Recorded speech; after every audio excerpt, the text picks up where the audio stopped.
Whip of the Senate, Sen Nwaaebonyi, called on the Minister of the Federal Capital Territory, Sen Nwaaebonyi, to demolish informal settlements near Nnamdi Azikiwe International Airport in Abuja and relocate the inhabitants.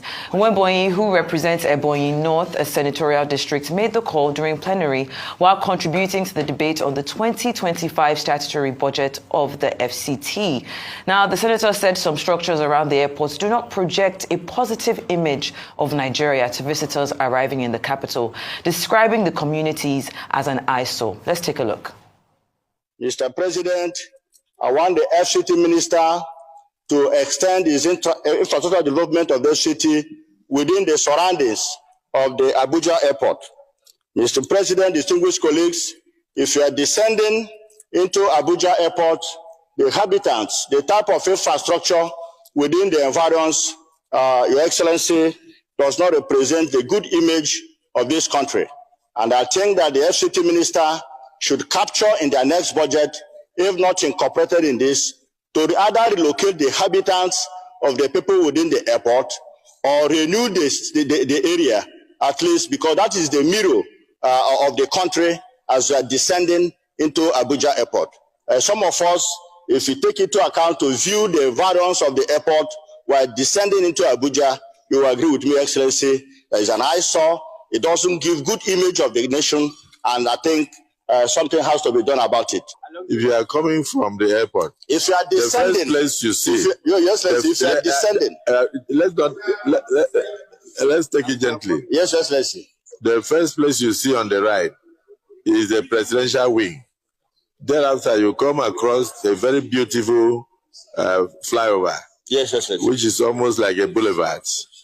You understand? And you will now descend towards the road that comes to the airport. Then when you get to the airport road, you now see 8 lanes, yes, complete with street lights. Yes, Excellency. Particularly in the night. Very beautiful. Yes, Excellency. And all that. So, which part gives you cramps with your stomach?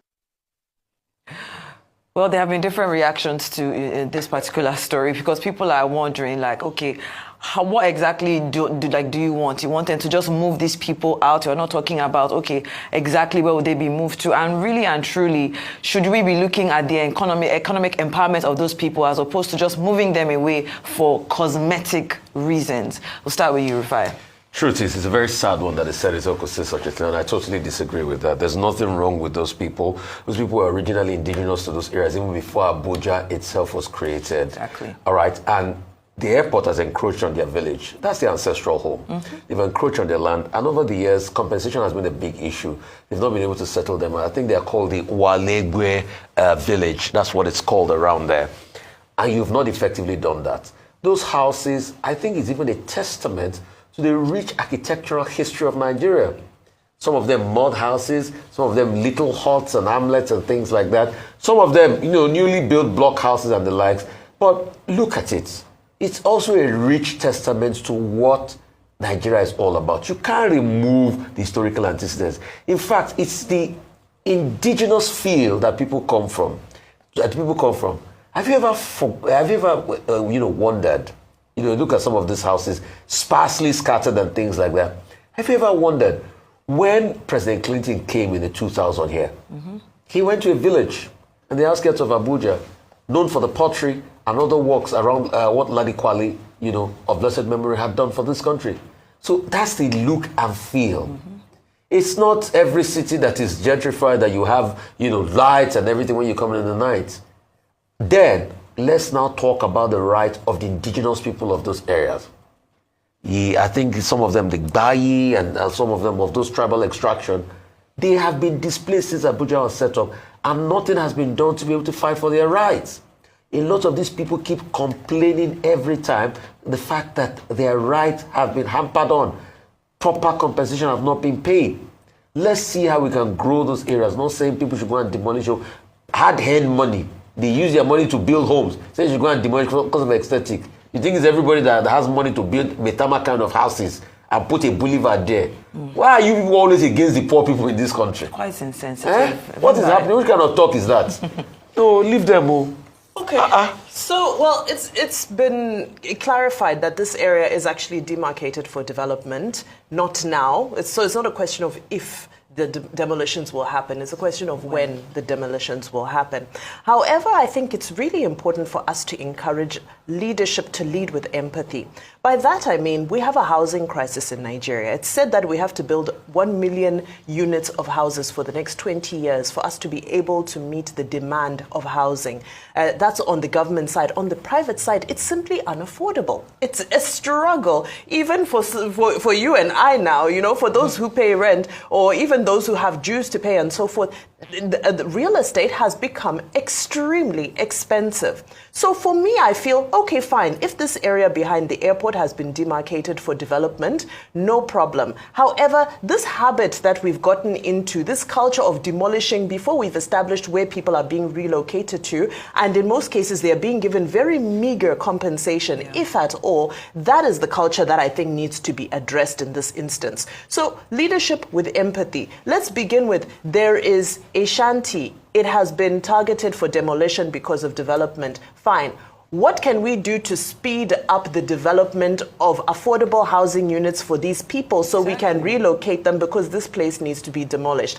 For me, I think that's the spirit of leadership that puts people and their welfare first. Whether it's an eyesore or not, it's not really anybody's business. I always refer to Cape Town. Cape Town, the first thing you see when you're landing is Khayelitsha. It's a shanty town. Yeah. Doesn't stop Cape Town from being one of the most invested, developed tourist cities in the world. Yeah. So I don't think that's neither here nor there. What aesthetic you think is appealing for people when they fly in is really not. Everybody has a different aesthetic. Definitely. So, okay, two different views on the floor of the Senate yesterday.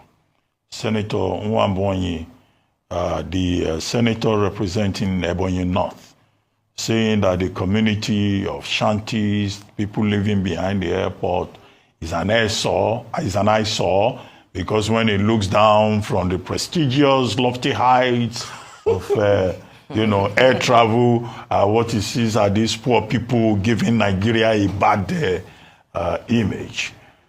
Then on the other hand, you had the Senate president saying, but that space is the ancestral home of these people. They also have a right to live, whatever you may think of the image of Nigeria. Look, that conversation between Senator Nwaaebonyi and the Senate president reflects the reality of Nigeria. This is a country of massive inequality. The rich looking down on the poor from the heavens, the poor in difficult circumstances on terra firma. And this Nwaaebonyi, where is he from even? Ebonyi North. A village called Mbeke Isheke in Ebonyi local government area. In fact, when I travel in that Aziz and I see Mbeke Isheke from abroad, it looks like a collection of shanties. Nwaaebonyi should start by asking the Nigerian government to demolish the whole of Mbeke Isheke, because that is the reality of Nigeria. Now that he has been privileged to go to Abuja for maybe one term or whatever number of times he will use, he is saying that other people's houses should be demolished. This is why I agree with your point about empathy. Mbeke Isheke should be where Nwaaebonyi should start his demolition agenda from. Number two is the fact that when they say they demolish in Abuja, there's been a lot of notoriety about what the Federal Capital Development Authority does with the demolition of people's houses without empathy, without even looking at the papers and all of that. Now, this should not be another opportunity for the victimization of the suffering people of Nigeria who are struggling to find food, who are struggling to find housing. The responsibility of government includes housing. Many years back, they used to say housing for all by year 2000. This is year 2025. Housing is still a problem. The solution to it is not demolishing people's houses and displacing suffering people. After all, the World Bank, IMF, they were talking about social spending. They were talking about development spending. Government should come from that perspective. We should not be bothered about what those whose palm kernels have been cracked for them by benevolent gods, who do not know how to be humble when they sit inside planes and they are looking down on the poor. We should not be concerned about that. We should be concerned about the welfare of the people. And it is therefore, in my view, a good thing that at plenary, other members of the Senate isolated Nwaaebonyi and refused to endorse his motion. Yeah. And I think in this particular regard, both the Senate President and the rest of the members of the Senate acted well. Nwaaebonyi should watch what he says. Yes. Otherwise, we will start recommending that Mbeke Nsheke should be the place to be demolished. And that's my case. There are poor people there, so whatever Nwaaebonyi says. Yeah, but their son is saying they should come and demolish other people. We'll deal with their son, but the people should be spared, please. Okay, all right. Very fair. Very fair. But he should be a good ambassador.